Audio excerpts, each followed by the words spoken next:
Hi, welcome to Unit 4. This is one of my favorite units of the course, and I think conceptually, perhaps the most important unit of the entire class.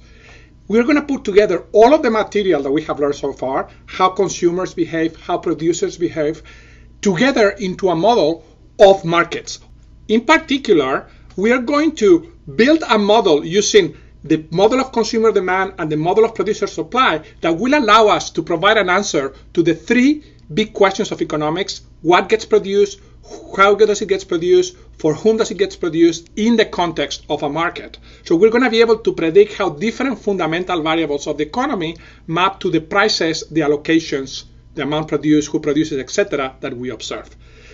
The other very important thing that we're going to do is to extend the tools of consumer surplus and producer surplus to put them together into a notion of social surplus, that you can think of how well off is the economy or all of the consumers as a whole in a particular situation generated by the market. And that's going to allow us to measure how well off they are and also to study what are the well-being implications of fundamental changes in the parameters of the economy.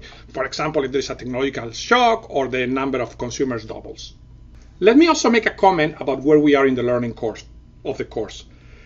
In this unit, we're going to put together everything that we have learned in units 1, 2, and 3, especially our model of consumer behavior and our model of producer behavior.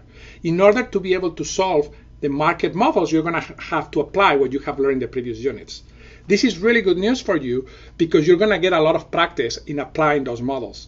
And if my experience teaching this course tells me, well, by the end of this unit, you're going to feel very, very comfortable playing with all of these models.